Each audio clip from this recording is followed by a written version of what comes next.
Hello guys, good morning guys, good morning. So,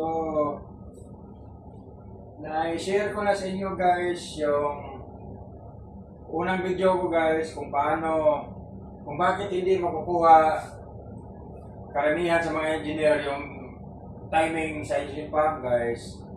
So, napaliwanag ko na sa unang video ko kung bakit. Kaya dito naman tayo ngayon guys, ay turo ko ngayon ay paano pagkuha ng timing nito sa BMW two-stroke engine fuel injection pump. So, ayaw ko sa inyo guys kung may time kayo, bago kayo, halimbawa nag-schedule na kayo mag-pull out ng injection pump o mag-overhaul ng injection pump. So, kailangan naman talaga i-check natin yung timing before and after para may reference tayo. So, ang may payo ko sa inyo guys, bago kayo kumuha, dapat alam nyo rin yung posisyon ng crankshaft at saka camshaft, yung timing niya. So, nandoon yan guys sa pinakaunang video ko talaga yung may video din ako doon guys, paano pagkuha sa crankshaft at saka camshaft timing through pin gauge. So dapat guys, alamin natin yun ang unang dapat alamin kung nasa posisyon ng crankshaft at saka camshaft. Para sigurado tayo na pagdating dito magkuha natin sa timing sa engine pump, ay alam natin na walang problema sa ibang side. Dito lang tayo. So dito guys, pagkuha naman ng timing sa engine pump guys, dapat ang reference natin guys ay nandoon sa record sa NOx technical file or engine datasheet. Kailangan hindi ka guys. Hindi ka lalayo doon sa timing na yun doon sa NOx technical file. Kasi kung malaki yung division guys sa actual record mo saka doon sa sa NOx technical file record, kung makita yan sa class guys, non-compliance ka. Kasi involved yan sa sa NOx emission Kaya yun ang dapat na malaman nyo guys. Lalo na sa mga buguhan na yung mga future jet engineer. So dapat alam nyo yan guys. So ngayon guys, dito naman tayo guys sa pagkuha ng timing. Doon sa NOx technical file guys, or engine datasheet, sa ibang makers, ang term na doon ay plunger taplet.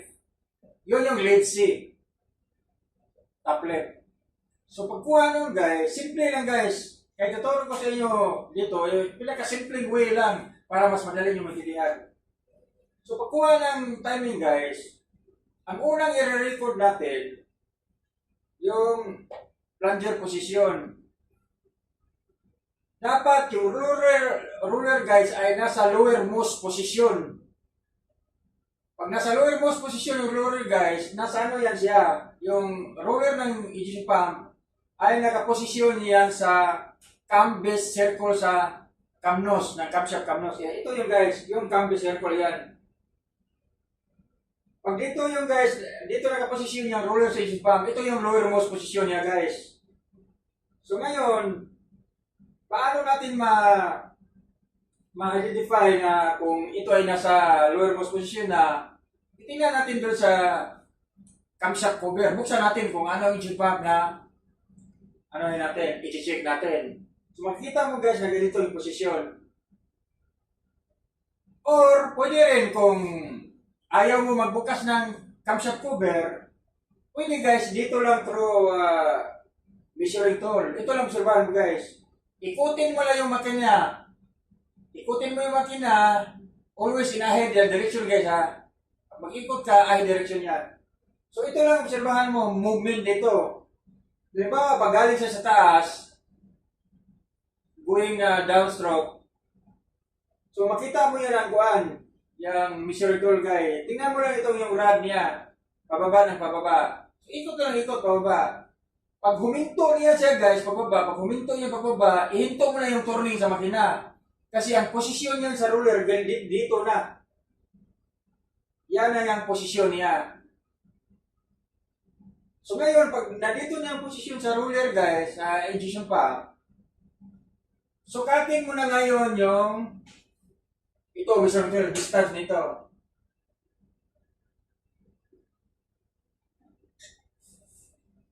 Sa ibang ano guys, sa ibang BMW, iba silang gamit ang measure tools eh. Sa ibang makers guys, meron silang dito, meron silang dial gauge. Meron silang dial gauge. Yung ibang naman, yung ibang maker naman guys, yung measuring tool nila, meron ng dito, meron ng value dito. May mga value na yung nila dito sa measuring rod dito. So dito mo lang basahin guys. Yun sa ibang maker yun yung ibang yun. Maker na experience ko. Ganito yung tools nila forma.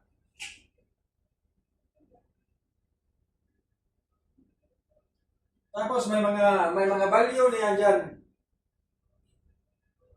Parang ruler ba? So yun ang ibang maker. Yun ang itutusok dyan. Yan ang sukatin. Yung ibang makers naman, yung dial gauge.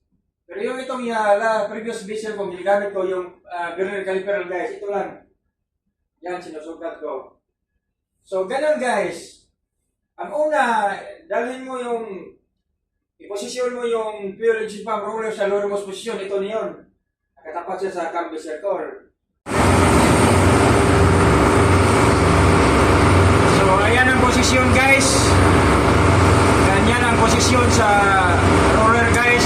Nakasintro siya sa camshaft cambio circle. At dito, pag nandito na, sukatin nyo. Guys, sukatin natin yung distance guys.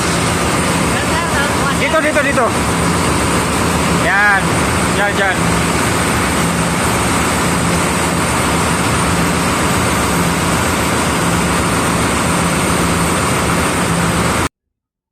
Tapos, i-note down nyo, i-record nyo yung value. So, pag nakuha nyo na, ikutin nyo naman yung makina, ahead direction na naman, ilagay nyo sa top dead center. Top dead center. Halimbawa, kung number 1 ang ibunod nyo, so ilagay nyo sa top dead center number 1. Halimbawa, kung 5. Depende kung anong cylinder ang i-overhaul nyo, or i-check nyo. Timing. So, yun. Ngayon, pag nakuha nyo na yung guys, yung lowermost position niya, measurement, kung anong value niya, i-record nyo. Ilagay nyo na ngayon, ikutin nyo naman sa top dead center. Pag naka-top dead center naman siya guys, sukatin nyo na naman ito. Kunin nyo naman yung value. So pag nakuha nyo ng value, yung value ng lowermost position sa fuel engine pump roller, at saka dito sa top dead center niya, value, i-minus nyo yun, i-minus. Ang labas nun guys, ang result nun, yun yung taplet niya guys, plunger taplet. Yun na yun, ikumpara nyo doon sa record sa NOx technical file or engine datasheet. Kung pareho ba. Kung hindi pareho, kasi may pagkataon din, may mga instances na hindi siya magkapareho dahil nagpapalit ka ngayon ng assembly na plunger barrel. So kung nagkataon na hindi siya pareho, yung shim, dito ka mag-adjust. Mag-adjust ka sa shim. Either magdagdag ka o magbawas. Yan ang para may tama mo yung taplet niya. Or let's say, yun ang guys. Yun ang paraan. Kasi yung shim niya guys, may number of shim yan base doon sa manual. May minimum, maximum. Ganun lang siya guys, ganun lang kasimple. Basta huwag kang basta yung tablet nito, kung anong record doon sa NOx technical file, kung anong record niya doon, dapat pareho din. Dapat ipareho mo pag nag-overhaul ka, pag ibalik mo. Kasi kung hindi ka magkapareho, pag lalayo ka doon, masita ka sa malaki, delikado, masita ka sa class or PSA, non-compliance yung makina natin, baka makamulta pa tayo. So yun ang guys. So ngayon guys, klaro naman siguro sa inyo guys. So gano'n lang kasimple guys. Kaya itinuro ko sa inyo kasi hindi naman kasi lahat talaga nagbabasa ng maigi na manual. Kaya baka ito, mas madali ito maintindihan para sa inyo. Pero ang main purpose ko lang talaga guys, kaya tinuro ko sa inyo, dahil maraming engineer na hindi makakuha ng tamang timing dahil doon sa sinabi ko ng video na umaatras to dahil pagtanggal ng controller. So dito lang muna.